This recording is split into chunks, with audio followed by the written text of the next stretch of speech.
नमस्कार. आपल्या या यूट्यूब चॅनलवर आपणा सर्वांचं मी गणेश तुकाराम शिंदे सहर्ष स्वागत करतो. महाराष्ट्रातल्या त्यातील माहितीच्या जे राज्यात सरकार आहे त्यातील शिवसेना एकनाथ शिंदे पक्ष आणि राष्ट्रवादी अजित पवार पक्ष या दोन्ही पक्षात सध्या काय चाललं आहे याचा कोणालाच अंदाज येत नाही असं दिसतंय. कारण गेल्या 8-10 दिवसापूर्वी तानाजी सावंत यांनी उलटी संदर्भात वक्तव्य केलं होतं. त्यांच्या उलटी थांबत नाही तोपर्यंतच आता 3-4 दिवसापूर्वी शिवसेना एकनाथ शिंदे पक्षाचे जळगाव येथील आमदार आणि विद्यमान मंत्रिमंडळातील मंत्री गुलाबराव पाटील यांनी अजित पवार यांच्याकडे असलेलं अर्थ खातं हे नालायक खातं आहे असा उल्लेख करून परत एका नव्या वादाला सुरुवात करून दिली असून त्यामुळं दोन्ही पक्षातील नेते मंडळी एकमेकांच्या वर आरोप प्रत्यारोप करताना दिसत आहे. फक्त अजित पवार यांनाच का टार्गेट केलं जात आहे, अजितदादा हेच का सर्वांचं लक्ष आहे, याबद्दल सध्या संपूर्ण महाराष्ट्रभर उलट सुलट चर्चा सुरू आहे. ज्यावेळी महाविकास आघाडीतून बाहेर पडत 40 ते 50 आमदारांसह एकनाथ शिंदे बाहेर पडले, त्यावेळी शिवसेनेतून बाहेर पडलेल्या बहुतांश आमदारांचं अजित पवार हेच टार्गेट होतं.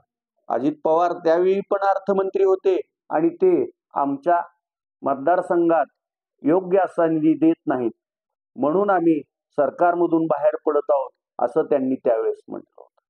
त्यानंतर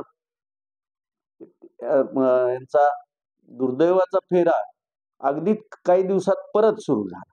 कारण अजित पवार यांनीही राष्ट्रवादीतून बाहेर पडत आपला वेगळा पक्ष निर्माण केला, म्हणजे मूळ राष्ट्रवादीचा त्यांनी ताब्यात घेतला आणि निवडणूक आयोगाने पण त्यांना दिला आणि परत ते महायुती सरकारमध्ये सामील झाले, उपमुख्यमंत्री झाले आणि अर्थ खातंही त्यांनीच घेतलं, त्यांनाच देण्यात आलं.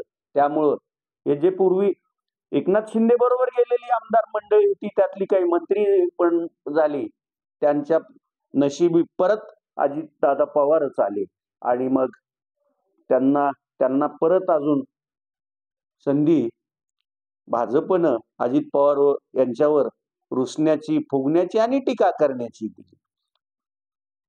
आणि एक सूर असाही राज्यातून ऐकू येतोय की त्यावेळी आपल्याला बदनाम करण्याचं, आपल्याला टार्गेट करण्याचा प्रयत्न करणाऱ्या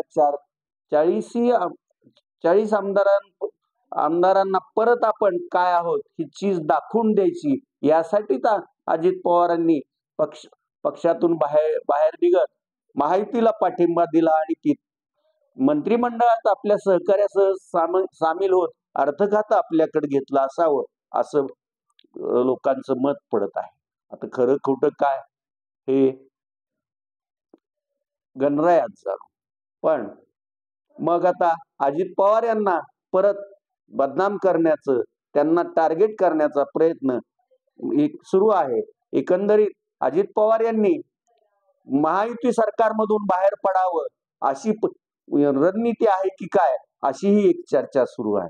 असो, काय असेल ते असेल. ह्याच्यातून सध्या अजित पवार यांच्या राष्ट्रवादी काँग्रेस पक्षाच्या जनसंवाद यात्रा राज्यभर सुरू आहेत.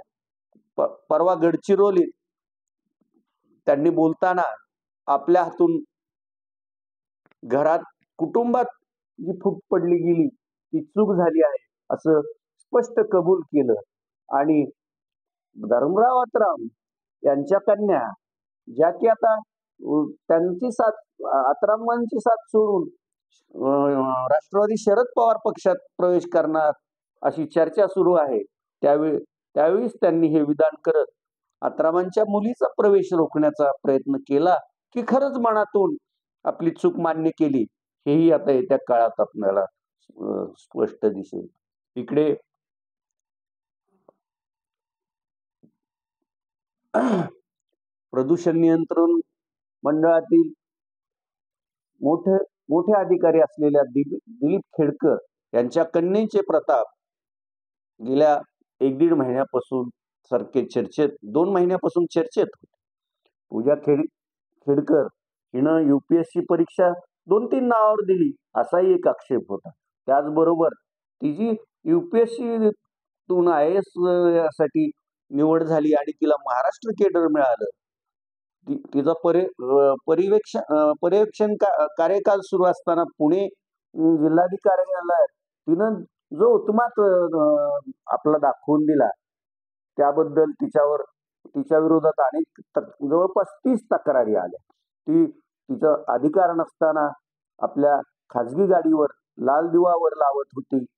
आपल्याला वेगळी कॅबिन द्या अशी मागणी करत होती आणि सहयोगी कर्मचाऱ्यांवर दबाव आणि त्यांना तुच्छ अशी वागणूक देत होती असं तिच्यावर आक्षेप होते. शेवटी UPSCनं तिची निवड रद्द केली आणि काल केंद्र सरकारनं